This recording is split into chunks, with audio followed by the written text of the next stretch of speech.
The critical patriot देखने वाले सब दोस्तों को खुशामदीद, स्वागत। आज मेरे साथ जयपुर से शरीक गुफ्तगू हैं अनिल नकरा जी। और पेरेंट्स का ताल्लुक मियाँ वाली से था और ये अच्छी उर्दू बोलते हैं और जानते हैं।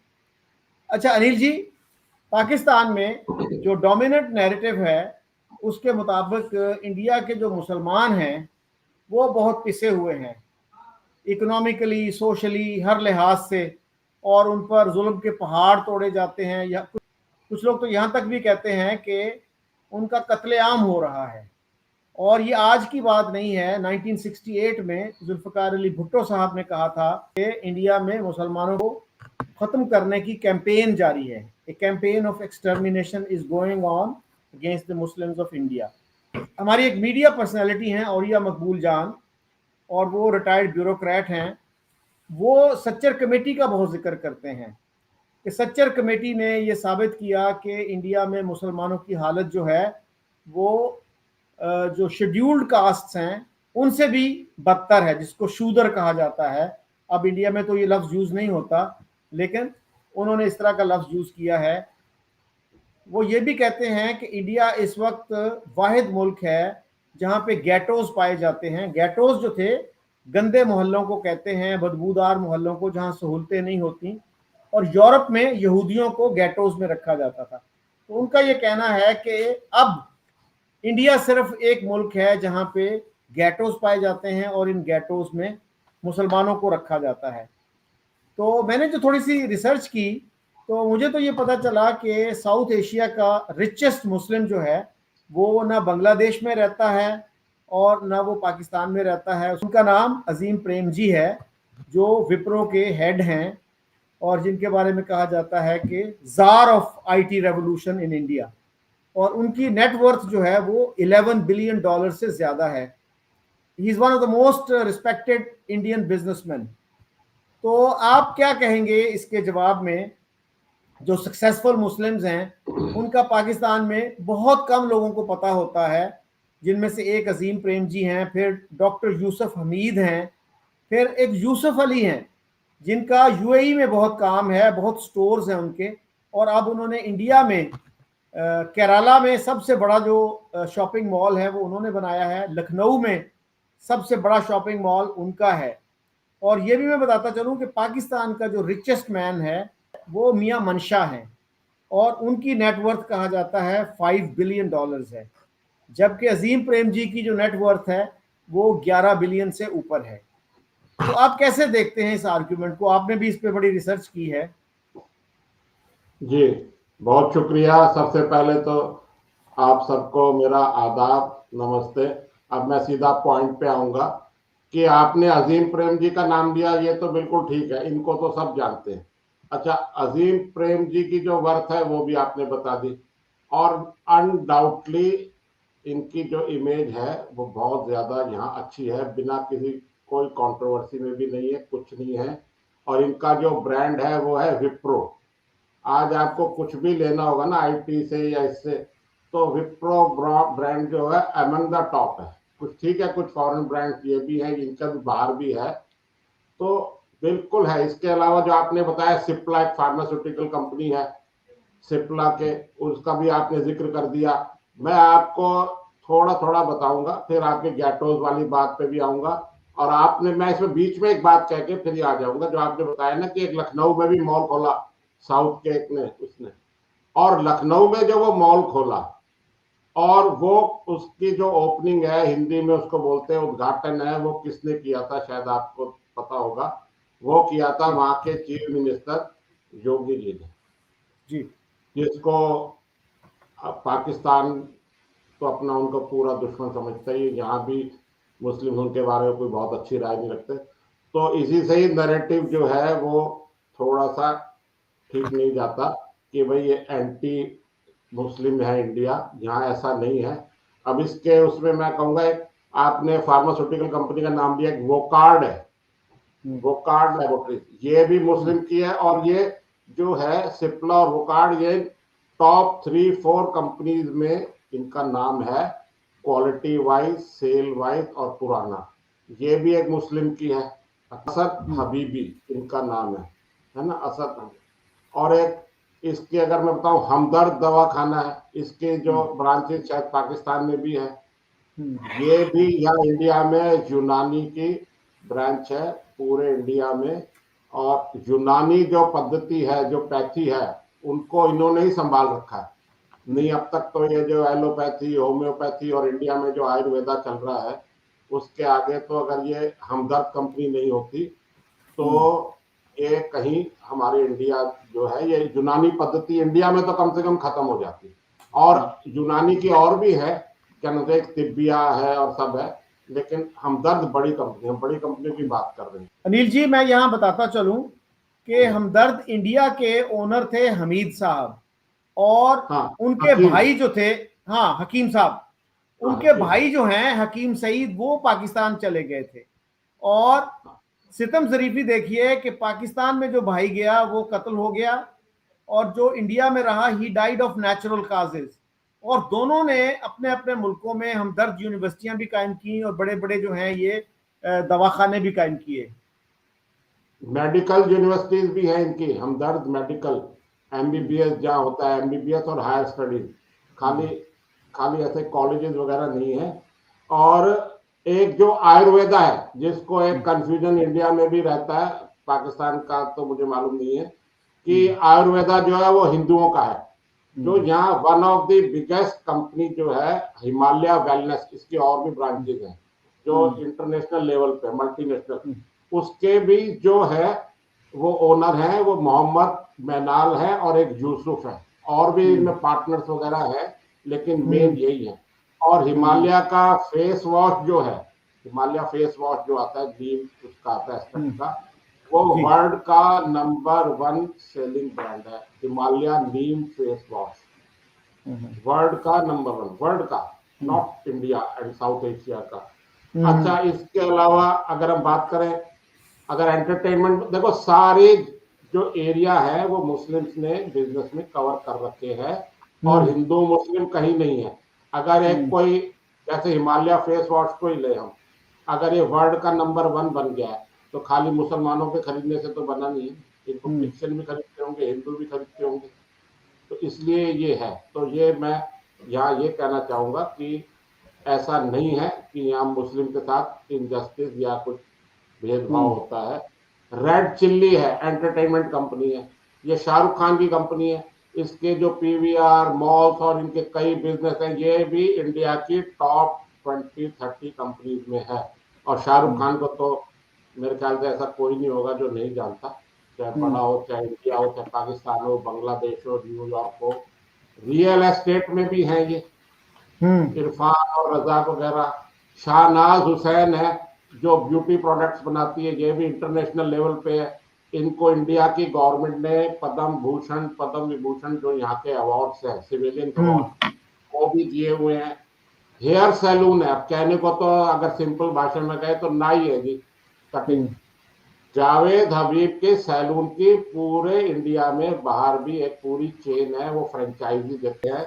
उनके वहां से ट्रेंड ही जो कारीगर है या जो नाई है वो जाते हैं। वो भी बहुत अच्छा है और बहुत महंगा ब्रांड है ये। मतलब जो कॉमन जो कटिंग हेयर सैलून वाले हैं, उनसे 4-5 टाइम्स यहाँ पैसे लिए जाते हैं। इन बीच में जरूर कंट्रोवर्सी हुई थी कुछ, लेकिन आज हम उस पर बात नहीं करेंगे।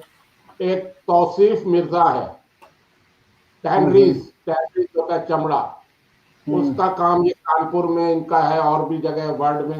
रेड चीफ, रेड टेप, जो इंडिया के और वर्ल्ड के प्रीमियम ब्रांड हैं, आप अमेजोन वगैरह देख ले, सबसे one of the costliest brand जो है ना शूज में, वो है। हफीज बिल्डर है, कॉन्ट्रैक्टर है।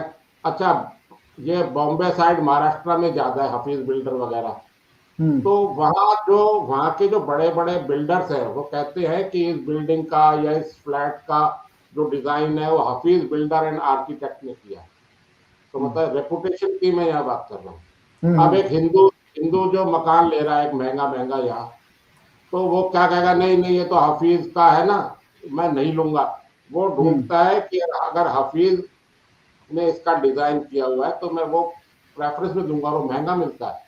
सपोज एग्जाम्पल के लिए मैं कह दूं, एक आसपास फ्लैट है, बिल्डिंग्स है, तो हफीज बिल्डर की बिल्डिंग जो है वो 25% उसकी रेट वर्थ ज्यादा ही होगी। तो ये इसके और बड़ी लंबी लिस्ट है, लेकिन ये मैंने कुछ 8-10 नाम आपको बताए हैं कि ये जो हैं मुस्लिम्स के हैं, और ये इंडिया की, और ये सब इंटरनेशनल ब्रांड है। रेड चीफ हो, एनाज हबीब हो, हिमालय हो, हमदर्द हो, सिप्ला हो, और जो भी है, और हफीज बिल्डर्स वगैरह के इनके दुबई वगैरह में भी प्रोजेक्ट चल रहे हैं, हर जगह भी चल रहे हैं। तो ये इंटरनेशनल ब्रांड सिर्फ मुसलमानों से नहीं हो सकते, कहीं भी नहीं हो सकते। तो इसको सब हम बिल्कुल खुले हाथों से हम इनका सामान खरीद रहे हैं। अब वहां नैरेटिव है, तो वहां आप जैसे जो मेहनत कर रहे हैं, कोशिश कर रहे हैं, यही इसमें शायद कुछ ला सकते हैं। अच्छा, आपने अभी बात करी थी सच्चर कमेटी की। सच्चर कमेटी जो है, या सच्चर जो है, RS सच्चर, राजेंद्र सिंह सच्चर जस्टिस थे, चीफ जस्टिस थे ये उसके दिल्ली हाई कोर्ट के। उनको मनमोहन सिंह सरकार ने अपना अपॉइंट किया था कि भाई आप देखें कि मुस्लिम्स की यहाँ क्या फाइनेंशियल पोजीशन क्या है, और उसके लिए रिकमेंडेशन भी देगा कि भाई इनको हम अगर बाहर निकालें, इनको अपवर्ड करें तो क्या करें, उसके लिए आप रिकमेंडेशन देंगे। तो इन्होंने जो है 9 मार्च 2005 को मनमोहन सिंह ने नोटिफिकेशन से इनका अपॉइंट किया। 7 मेंबर थे इसमें, 2 मुस्लिम भी थे, और 17 नवंबर 2006 को इन्होंने अपनी रिपोर्ट सबमिट की। ये बड़ी कंट्रोवर्शियल रिपोर्ट बनी है। ये सारी जो है धीरे धीरे सब इम्प्लीमेंट हो गई है, लेकिन आज भी जिस भी मुसलमान को कहा अरे सच्चर कमेटी की रिपोर्ट, उसमें हमको जो है वो शेड्यूल कास्ट के बराबर बताया गया है, ये बताया गया, इसमें और भी बहुत कुछ बताया गया, वो बात नहीं करते, सिर्फ वो सेलेक्टिव बात कर लेते हैं। जैसे इसकी रिकमेंडेशन मैं बताऊं कि एक तो इन्होंने कहा था, इन्होंने ये तो मान लिया था कि भाई ये पढ़े लिखे नहीं है, कम पढ़े लिखे कम इसलिए है कि ये मदरसे में जाते हैं। ये ऑन रिकॉर्ड है सब फैक्ट्स, कोई भी सच्चर कमेटी चेक कर सकता है। मदरसे में जाते हैं, पॉपुलेशन ज्यादा है इसलिए गरीबी ज्यादा है। पॉपुलेशन पे भी इन्होंने एक लॉजिक दिया था, वो आगे चल के हम बात कर लेंगे उस पर। गरीबी ज्यादा है तो यानी इनके बच्चे ज्यादा होते हैं, ज्यादा बच्चे पैदा करते हैं। हाँ, one of the reason, not main reason, उन्होंने मेन रीजन नहीं बोला इसको, वन ऑफ द रीजन। भाई मदरसे में उसमें इन्होंने कहा कि जो मदरसों से जो बच्चे पढ़ते हैं उनको आप जो मान्यता दें या उनको अप्रूव करें इक्वलेंट टू ग्रेजुएशन। यहाँ जो ग्रेजुएशन है 12+3, 12th तक स्कूल में, उसका 3 साल ग्रेजुएशन, उसमें बीकॉम या स्पेशल, तो उसको आप हम वो करें। और मदरसे से पढ़े बच्चे भी बैंक के जो है या जो सिविल सर्विसेज है और जो अलग जगह जगह एग्जाम दे, तो उनको भी आप एंटरटेन करें अपना इसमें। अब तो जो गवर्नमेंट ने ये रिकमेंडेशन नहीं मानी है कि भाई वो ग्रेजुएशन जो है वो वही मानी जाएगी, मदरसों को नहीं मानेंगे। अच्छा, इसमें एक आती है बात कि अपना पुलिस में इनको कुछ रिलैक्सेशन दें, पुलिस में भर्ती बढ़ाई जाए, इनको बैंक्स लोन दें, ये ज्यादा इनकम नहीं है तो अपना ये कैसे तरक्की करेंगे, तो इसमें कुछ बैंक लोन्स वगैरह दें सस्ते दामों पे। पॉपुलेशन कंट्रोल के बारे में कहा गया था कि भाई पॉपुलेशन इनकी ज्यादा है, लेकिन उन्होंने कुछ इकोनॉमिक्स का थ्योरी का दिया था कि एक मैक्सिमम लेवल पे जाके ये पॉपुलेशन जाएगी और उसके बाद अपने आप डाउन हो जाएगी, और वो मैक्सिमम लेवल कब अचीव होगा 2032 तक, ऐसा उसमें इन्होंने कहा था 2006 में। तो उस पर तो ज्यादा बात नहीं करते। इजी लोन जो है इन्होंने कहा था, इजी लोन जो है दे, और हमारे जो मुसलमान, आप भी यहाँ के अगर चैनल देखेंगे तो वो कहते हैं कि इजी लोन हमारे को बैंक से नहीं मिलता। इसके लिए मैं अपनी बात ये कहूंगा विद फैक्ट्स एंड प्रूफ कि यहाँ ट्रक बिजनेस जो है वो बहुत लार्ज स्केल पे चलता है।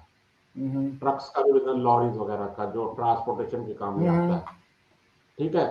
तो वो जो है विदाउट प्रॉपर डॉक्यूमेंट्स के और उसके नहीं मिलेगा आपको।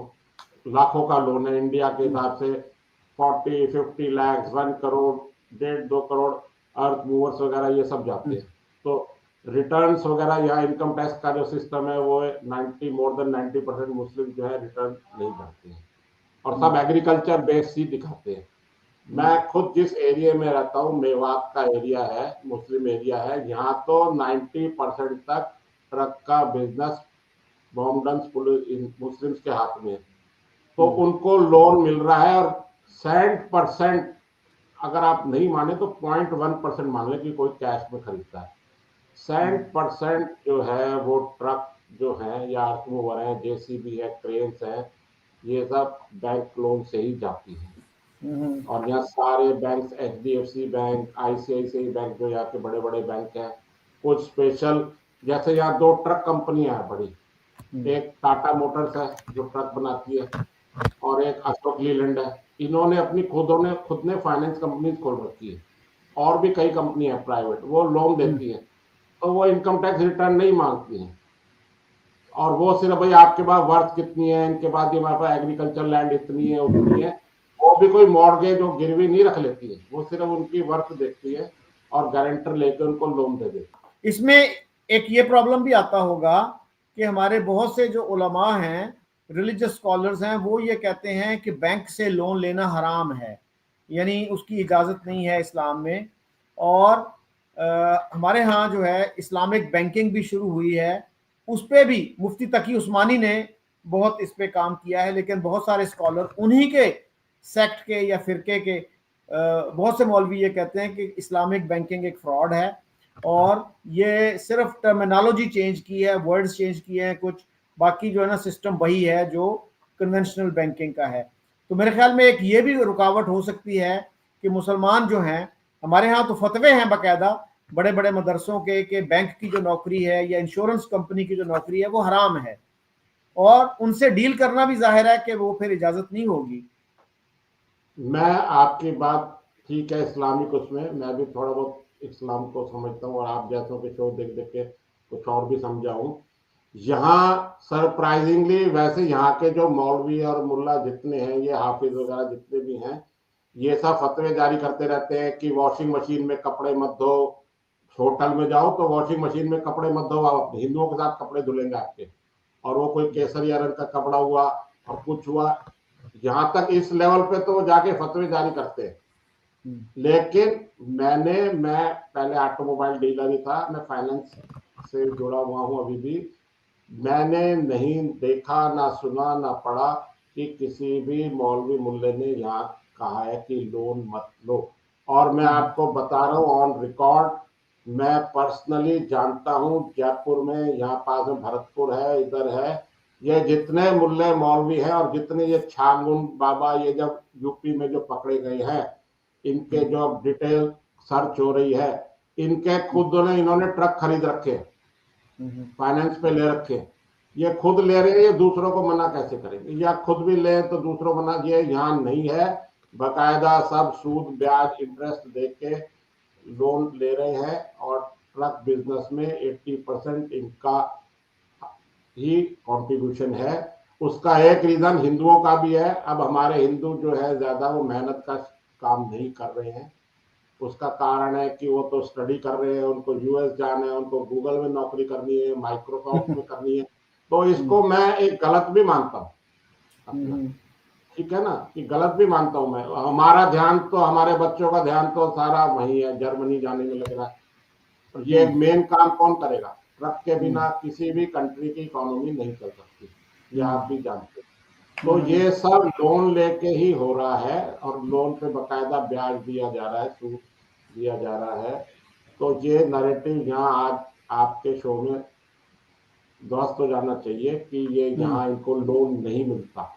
अच्छा, लोन नहीं मिलता, आप जाके देखे जिसके पास एक 1 करोड़ का ट्रक है, 50 मिलियन इसका ट्रक है, वो उसके घर में क्या गाड़ी नहीं होगी, कार 4 व्हीलर नहीं होगा, वो 4 व्हीलर भी है, 4 व्हीलर बिना लोन के भी 80% 4 व्हीलर यहाँ इंडिया में लोन से ही लिए जाते हैं, या कोई भी कम्युनिटी हो। और आपको मैं बताऊं, जो मुसलमान गरीब है, गरीब है, गरीब है, मैं विद गारंटी कह रहा हूं कि जयपुर उसके आसपास हरियाणा इस एरिया में जो मुस्लिम्स हैं उनको मेवाती कहते हैं, इस पे हमने आपके प्रोग्राम में पहले डिस्कस किया था। मैं बिल्कुल 100% कह रहा हूँ, 99.9 नहीं कह रहा हूँ, मैं 100% कह रहा हूँ। कोई भी शादी मुसलमान की मेवात में होती है तो वो विदाउट व्हीकल नहीं होती। अगर वो गरीब है, कोई फ्रूट बेचने की ठेली लगाता है या कोई पकोड़े बेचता है या चाय बेचता है, तो वो मोटरसाइकिल देगा या स्कूटी देगा, वो भी कम से कम यहाँ 1 लाख रुपए इंडियन रुपीज की है, नहीं तो कार देगा। अब मैं एग्जांपल देके अगर नाम बता दूं यहाँ कि एसयूवी यहाँ जो सबसे ज्यादा बिकती है इंडिया में, और स्पेशली राजस्थान के एरिया में जहां मैं रहता हूँ, एसयूवी बिकती है हुंडई की क्रेटा। और क्रेटा की 80% गाड़ी मुसलमान खरीदते हैं, और वो भी किस लिए खरीदते हैं कि उनको अपनी बेटियों को शादी में देनी है, तो जो शादी में देते हैं वही उनको मिलती भी है। तो जहाँ अच्छी अच्छी महंगी महंगी सब गाड़ियां चला रहे हैं और खूब चला रहे हैं, और कोई भी यहाँ शादी जो है बिना गाड़ी के नहीं होती। हिंदुओं की शादी तो भाई ठीक है, पैसे नहीं है जो बिना डाउरी के हो रही है। मुस्लिम यहाँ सब देते हैं, मुस्लिम को लोन भी मिल रहे हैं। ये इसका मैंने आपको हाईएस्ट लोन जिसमें होता है, कार में तो ठीक है 10-20 लाख लोन होगा, यहाँ तो 50-60 लोन है। और किसी भी 99% जो मुस्लिम्स हैं, वो जो ट्रक वगैरह या जो अपनी कारें लेते हैं वो विदाउट इनकम टैक्स रिटर्न लेते हैं। इनकम टैक्स रिटर्न से ही वर्क होता है भैया क्या इनकी क्या इनकम है जो गवर्नमेंट ऑफ इंडिया करती है, तो एग्रीकल्चर बेस पे ये लेते हैं और यहाँ इनको लोन मिलता है। और ये खूब यहाँ खुशहाल है, फल फ्रूट के हैं। ये बीच में खुद ही अपने आप को ये खराब कर लेते हैं कि भाई साहब ये इंडिया रहने लायक नहीं है और ये नहीं है वो नहीं है। बाकी यहाँ ऐसा नहीं है। ये बिल्कुल मैंने आपको एग्जांपल बताया, ये टॉप के जो मैंने 8-10 नाम बताए बिजनेसमैन है। अब शाहरुख खान की पिक्चर क्या खाली मुसलमान देख के ही हिट सुपर हिट कर देते हैं क्या, हिंदू नहीं देखते क्या? या ये जो शहनाज है, शहनाज हुसैन, इसके जो ब्यूटी प्रोडक्ट्स है वो मुस्लिम्स लेती है क्या? मुस्लिम तो वैसे ही बुर्का पहन के रहती है अगर आप माइंड नहीं करें तो। उसके प्रोडक्ट्स तो हिंदुओं की खातून ही ज्यादा लेती है भाई, ज्यादा जी। वो तो बुरके तो है नहीं। तो ये बिल्कुल गलत बात है कि वैसे थोड़ा बहुत अगर किसी ने कर दिया, कुछ कह दिया, या बीच में अलग अलग छोटे छोटे इंसिडेंट हो रहे हैं, लेकिन ओवरऑल नहीं है। यहाँ मुस्लिम रेस्टोरेंट है, सब कुछ है, उनमें सब कुछ जा रहे हैं, हम भी जा रहे हैं, खा रहे हैं, पी रहे हैं, सब कर रहे हैं, ऐसा नहीं है। अब ये जो हो रहा है थोड़ा सा इन्हीं की तरफ से फतवे आ रहे हैं। अच्छा मैं आपको एक बात और बताता हूँ, जहाँ एक जगह है आगरा जहाँ ताजमहल है और वर्ल्ड फेम है, और जितना भी इंडिया में टूरिस्ट आता है वो 80% टूरिस्ट ताजमहल जरूर देखता है। ताजमहल आगरा में एक मिठाई है, तो वो बहुत मिठाइयाँ मिलती है, स्वीट्स जो है वहाँ एक मिलती है, पेठा, आगरे का पेठा, वो सफेद पेठे उसे कोले उससे बनता है, वो मोर देन 50% मुस्लिम्स बनाते हैं। तो भाई उनके पुश्तैनी काम है, घर में ही सुबह सुबह पेठा गरम कर रहे हैं, बना रहे हैं, इजी है बनाने में, कोई बहुत ज्यादा उसमें अक्ल नहीं लगानी है, और ना कोई उसमें मावा खोआ ये कुछ लगता है। बस पेठे को काटना है, गरम करना है, स्पेशलाइजेशन उनकी है और वो करते हैं। तो यह मुस्लिम्स की मिठाई पेठा जो है सब वो मुसलमान बना रहे हैं। आगरा में, मैं आगरा में बहुत जाता हूँ, देखता हूँ मैं, तो ऐसा तो है नहीं कि मुसलमान का आगरा है क्या। अच्छा वो बना के उसी वो होलसेल में बनाते हैं, उन्हीं के घर से वो बेचते हैं। भाई एक मुसलमान है, भाई ये आज 50 किलो मैंने उस हिंदू हलवाई को देने हैं, आज उस हलवाई को इतने वो पैकेट ले जाएगा मुझसे, आज इतने किलो उसको देना है। तो आगे यहाँ के जो बड़े बड़े मशहूर ब्रांड है वो सब हिंदुओं के, और उनको कारीगर उनके सब मुसलमान है। तो यहाँ फर्क ऐसा नहीं है। अब जरूर ये खुद ये जो थूक जिहाद और ये जो फेंक रहे हैं, आपके मौलाना इस पे तो फतवा नहीं देते कि आप लोन मत लो, इस पे जरूर फतवा देते हैं कि नहीं नहीं थूक तो हमारा ईमान है, या मौलवी है वो कहते हैं नहीं थूक तो हम फेंकेंगे खाने में। अनिल जी, 2008 में शबाना आजमी ने, जो एक मशहूर एक्टर हैं, उन्होंने एक बयान दिया था कि जी मुझे घर नहीं मिल रहा मुंबई में। उसके कुछ साल बाद जावेद अख्तर जो उनके हस्बैंड हैं, उनसे किसी ने पूछा कि जी आपकी बेगम ने ये कुछ कहा था, तो हंस के कहने लगे कि हाँ हम तो सड़क पर सोते हैं। मैंने क्रिश्चियन इंटेलेक्चुअल का इंटरव्यू किया था, वो लाहौर में एक एनजीओ चलाते हैं, उन्होंने इस तरह के बेशुमार वाकयात बताए कि अगर हम किराए पे मकान लेने की कोशिश करें तो बहुत से लैंडलॉर्ड्स ऐसे हैं, उनको अगर पता चलता ना कि हम क्रिश्चियंस हैं तो वो हमें घर नहीं देते। इसी तरह से यहाँ पे एक हिंदू ब्यूरोक्रेट थे मिनिस्ट्री ऑफ फाइनेंस में, उनके बारे में मुझे हारिस खलीक ने बताया, जो सेक्रेटरी जनरल हैं human rights commission of Pakistan के, कि उनको घर लेने में बहुत दिक्कत पेश आई। लेकिन ये जो लोग हैं ये टीवी पे आके ये कह भी नहीं सकते, क्योंकि उनकी फिर मुश्किलात में मजीद इजाफा हो जाएगा अगर वो टीवी पे आके ये कह दें। शबाना आजमी ने तो खुल के ये बात कर दी और पाकिस्तान में लोगों ने उसको बहुत सीरियसली लिया कि जी वाकई इतने ज़्यादा प्रॉब्लम्स हैं मुसलमानों को। आप कैसे देखते हैं इस सिचुएशन को? मेरी आधी बात का जवाब तो आपने दे दिया कि यहाँ इंडिया में तो चलो अगर कोई मुश्किलात कहीं आई भी होगी, वैसे भी होता क्या है कि हम 10 मकान देखते हैं, 2 तो मना कर देते हैं, 2 हमको पसंद नहीं आते, या कोई हमको दूर लगता है, पास लगता है। तो ये जो शबाना आजमी जो सड़कों पे सोई है ना, इसने गरीबी और ऐसी पिक्चरों में काम किया, फिल्मों की शूटिंग के लिए जरूरी है सड़कों पे सोई है। मैं आपको बता दूं, इंडिया का बॉम्बे का एक बहुत ही पॉश एरिया है बांद्रा कुर्ला, वहां पे इनके महंगे महंगे करोड़ों रुपए के खुद के फ्लैट्स हैं। ये सिर्फ ड्रामेबाजी कर रहे हैं। फ्रॉम द वेरी बिगनिंग इनके जो फादर थे, जो पोएट थे रफी आजमी, उनको जवाहरलाल नेहरू ने अपने टाइम पे ही कितनी कितनी लैंड फ्री ऑफ कॉस्ट दी थी। मैं बिल्कुल कंफर्म बता रहा हूँ, आप इसके फैक्ट चेक कर लेना, आप मुझे बता देना, मैं गलती मान लूंगा क्योंकि मैंने आपके प्रेस्टीजियस शो पे गलत फिगर दिए। तो ये अपना दिलीप कुमार, नौशाद, इन सबको उस टाइम बॉम्बे में भी रेट्स नहीं थे, इनको 2-2, 500, 1000 गज जमीनें दी गई हैं। जावेद, ये अपना शबाना आजमी के जो फादर इन लॉ थे, जानिसार अख्तर, वो भी गाने लिखते थे, ए दिले नादान, ये और ये पुरानी पिक्चरें हैं जो खयाम का म्यूजिक, इनके गाने इनके बड़े पॉपुलर हुए हैं। तो उनको उसी टाइम सरकार ने फ्री ऑफ कॉस्ट जमीनें दी थी, जिनकी आज करोड़ों करोड़ों रुपए में हो गई है। शबाना आजमी अपने फादर के वालिद साहब के साथ रहती थी तो अपने मकान में रहती थी। जावेद अख्तर से जब इन्होंने शादी करी, सेकंड वाइफ थी उनकी ये, तो उससे पहले उनकी हनी रानी फर्स्ट बीवी थी। तो इनका सलीम, जो इनके पार्टनर थे बिजनेस में, सलीम जावेद, उनको और इनका ज्यादा दूर घर नहीं था। वहां ये इसको जरूरत क्या पड़ी, मैं ये पूछना चाह रहा हूँ कि ये शबाना आजमी को एक किराए पे कोई फ्लैट या कोई जगह चाहिए, कोई जरूरत नहीं थी। ऐसे ही नसीरुद्दीन शाह वगैरह है, इंडिया रहने लायक नहीं है, रहने लायक नहीं है। इनके पास 100-100, 200-200 करोड़ की जो वर्थ है, उसके तो आज की डेट में मकान है, लैंड है, और ये कह रहे हम किराए पे लेना चाहते हैं और हमको नहीं दे रहे। ऐसा नहीं है, आपके वहां तो जो होता है, आपने कह दिया, बताते नहीं है वहां कितने शिया को दी दे रहे, हम इसको नहीं दे रहे, हमजा, इनको क्या क्या कम्युनिटीज को आपके वहां नहीं देते। वो हमारा मैटर हो भी सकता है, नहीं भी हो सकता, आपने कहा है इसलिए कह रहा हूँ। ये बिल्कुल शबाना आजमी का बिल्कुल टोटली जो है ना, प्राइमा फेसिया जो है उसमें इसका ये क्लेम बिल्कुल झूठा है। ये कभी भी नहीं रहे। इसके जो वालिद साहब, इसके जो फैमिली थी वो भी अच्छी खासी थी पैसों के हिसाब से, जावेद अख्तर भी अच्छे थे। और ये बड़ी बिगनिंग में 18-20 साल की उम्र तो इनकी पहली पिक्चर आ गई थी, श्याम बेनेगल ने पहली पिक्चर बनाई थी इनकी, निशान ऐसे पिक्चर थी कोई 80s में।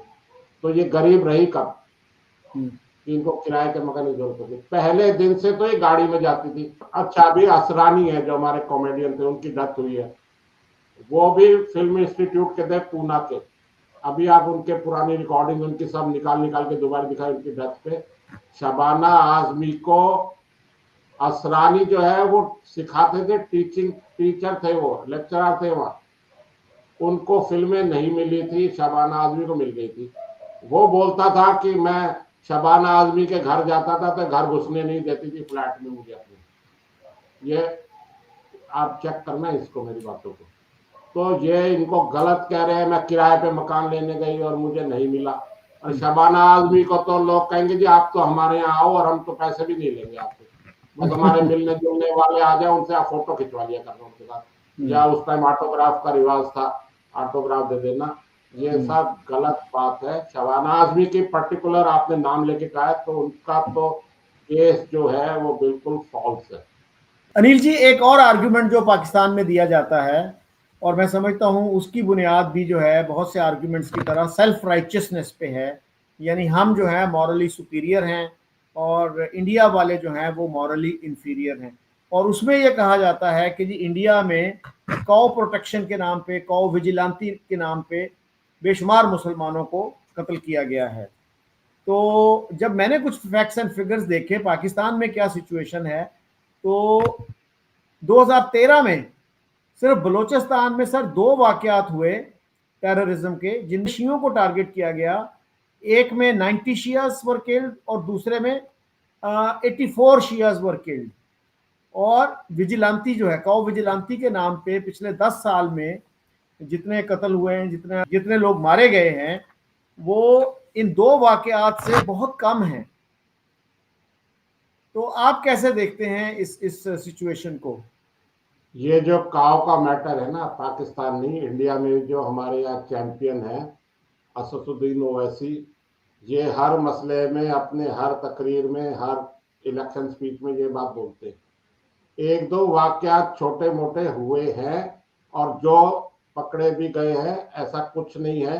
अच्छा, मैं इसको, ऐसा नहीं है, इसको कुछ ज्यादा बताया गया, राई का एक पहाड़ बनाया गया है, ये नहीं है ऐसा। यहाँ पे मैं डिफेंड नहीं कर रहा, कुछ पकड़े गए हैं, जेल भी हुआ है। अखिलेश के टाइम पे भी एक अखलाक है कुछ थे, और एक यहाँ राजस्थान में हमारे पास में ही हुआ था, उसको पीट पीट के मार दिया, कर दिया। ये एक दो इंसिडेंट है, इनके अलावा ऐसा नहीं है। इतने से ज्यादा तो हमारे यहाँ भी होते हैं। मैं यहाँ इंडिया में अभी जोधपुर है, जयपुर से आगे, मैं वहाँ खुद एक संस्था उनके साथ में गया था, मिलने गया था, तो वहां भी यही बता रहे थे कि हमारे को तो खिला रहे, कर रहे, सब मार रहे, पीट रहे। अब फिर वो आ जाएगा कि जी आपने मुझे थप्पड़ मारा तो मैंने भी मारा, ऐसा, या तिल को ताड़ बना रहे हैं। अगर मैं इसको अगर दूसरी तरफ ले जाऊं, इसी काव को, कि यहाँ पे जब काव को काटना करना बैन लगा हुआ है, तो फिर ये काटते क्यों भाई?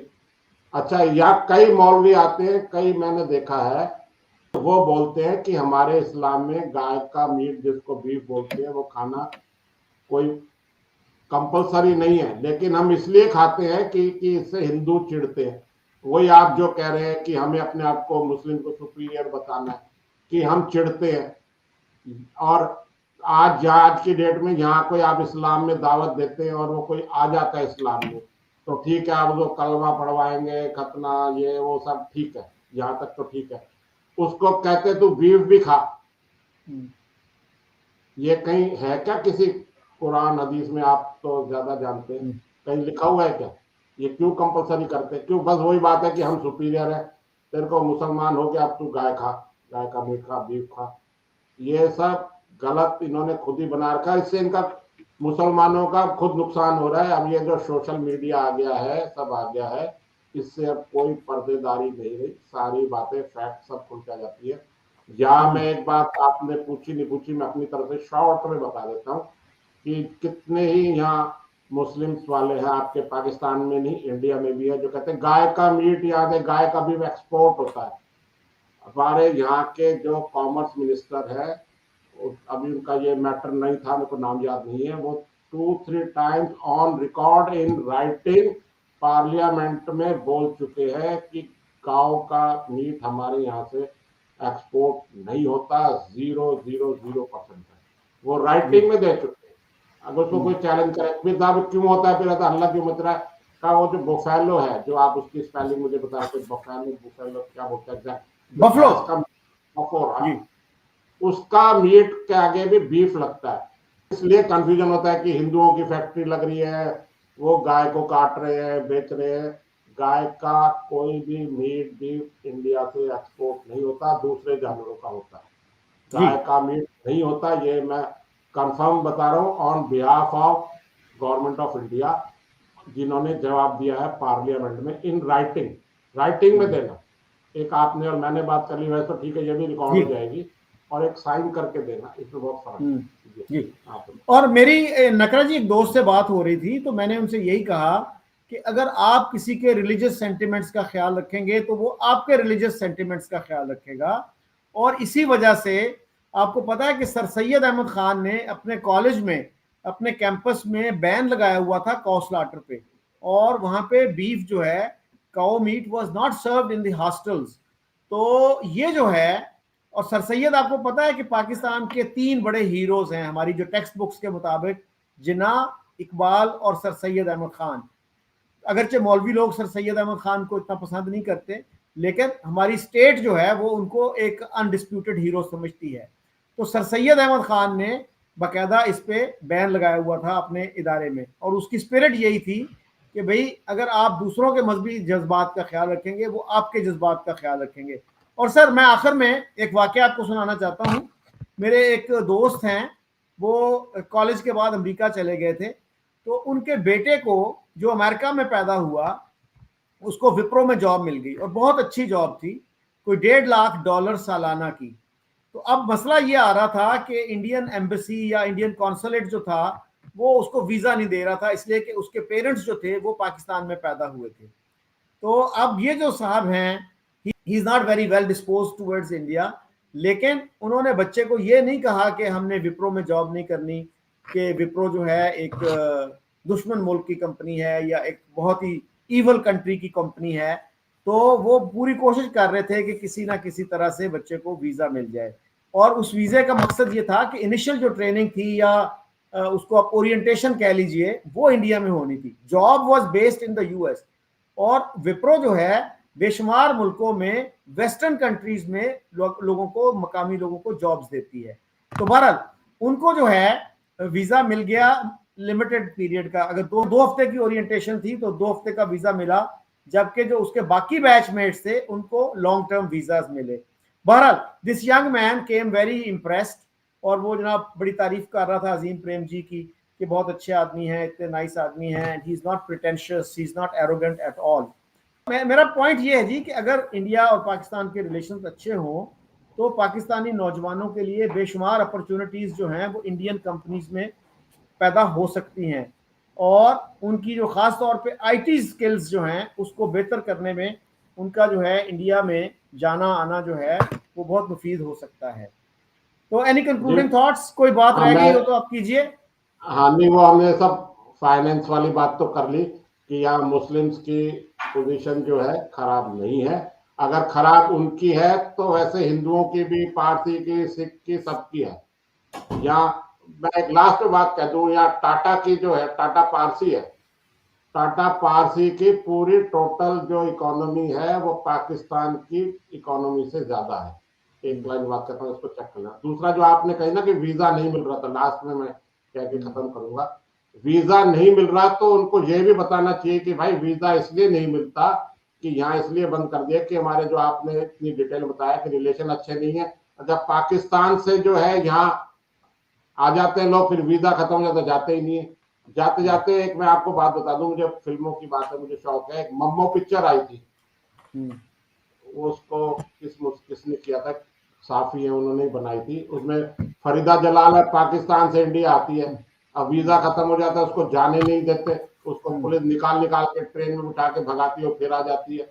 और वो पिक्चर यही जस्टिफाई करती है, इसको क्यों नहीं रहने दे रहे, वीजा खत्म हो गया तो क्या हो गया। तो ऐसे ऐसे यहाँ नैरेटिव बनाए गए हैं। ये जो वीजा इंडिया के नहीं मिलते हैं, इसका रीजन यही है कि हमारे वही जो, इन शॉर्ट, इस पर तो काफी लंबी डिस्कशन हो सकती है, इन शॉर्ट की भाई हमारे रिलेशन अगर अच्छे होंगे, पहले भी आते थे जाते थे सब होता था, तो अगर रिलेशन अच्छे हैं और यही जो आप सुपेरिटी है कि साहब हम ही हैं, हम हैं, हम हैं तो क्या हम हैं, तुम ही तुम है, तो वह ऐसी बातें हैं। बाकी ऐसा है नहीं। यहाँ हिंदू मुस्लिम और ये जो अब उल्टे सीधे बयानात ये जो दिए जा रहे हैं। एक लास्ट बात मैंने अभी पहले प्रोग्राम बोली थी, यहाँ इंडिया पाकिस्तान के, इंडिया में हिंदू मुस्लिम के रिलेशन जो कुछ खराब हुए हैं, उसमें असदुद्दीन ओवैसी के जो छोटे भाई अकबरुद्दीन, उनके इस बयान ने बहुत नुकसान पहुंचाया है हिंदू मुस्लिम एकता को कि मैं 15 मिनट के लिए पुलिस हटा दूं। इसको असदुद्दीन खुद कह चुके हैं, इसका मुझे पॉलिटिकली बहुत नुकसान हो रहा है अभी तक, और इस बात को करे भी आज उनको 10-12 कितने साल हो गए। जी जी जी, वो स्टेटमेंट मैंने सुनी है उनकी। अच्छा, ये जो वीजे का मसला हुआ ना जी उस बच्चे को, उसकी मेन वजह ये थी कि एक पाकिस्तानी बंदा है वहां पे, पाकिस्तानी उसके फादर थे, डेविड हेडली, असल नाम उसका है दाऊद गिलानी। उसके ऊपर ये इल्जाम लगा था कि उसने 26/11 के लिए रैकी की थी मुंबई जाके, और उसकी माँ का नाम जो था लास्ट नेम हेडली था, तो उसने दाऊद गिलानी के बजाय अपना नाम जो है वो डेविड हेडली रख लिया, और उसको इंडिया का वीजा आसानी से मिल जाता था, उसके पास अमेरिकन पासपोर्ट था। तो उसमें अब आपके इल्म में है कि उसको 35 साल सजा हुई है अमेरिका में। हाँ, पता है वैसे मुझे। हाँ, वो जो हेडली है वहाँ जी पे मुझे मालूम है इसके बारे में। अनिल जी, हमने बहुत तफसील से बात की। तो आप जो है ये ब्रिज का काम है जिसको बोलते हैं एलसी का काम, in between India and Pakistan, ये आप करते रहो। और यहाँ इंडिया में आपकी बहुत अच्छी फॉलोइंग है, अच्छी फॉलोइंग आपने बनाई है अपने काम से। भाई आपका काम है तो आपको यहाँ पूछा जा रहा है ना, यहाँ देखा जा रहा है। जी अनिल जी, मैं जी तो कोशिश ये करता हूँ कि जो पाकिस्तानी मेरे यूट्यूब चैनल पे आके नेगेटिव कमेंट भी करते हैं, मेरी कोशिश होती है कि मैं उनको भी इंगेज करूं और उनको डिलीट ना करूं कमेंट्स को, और मैं उनको दावत देता हूं कि आप मेरे शो पे आएं और मेरी बात को गलत साबित करें। लेकिन अभी तक किसी ऐसे शख्स ने मेरा चैलेंज कबूल नहीं किया। So thank you very much for your time and insights. Thank you, बहुत शुक्रिया।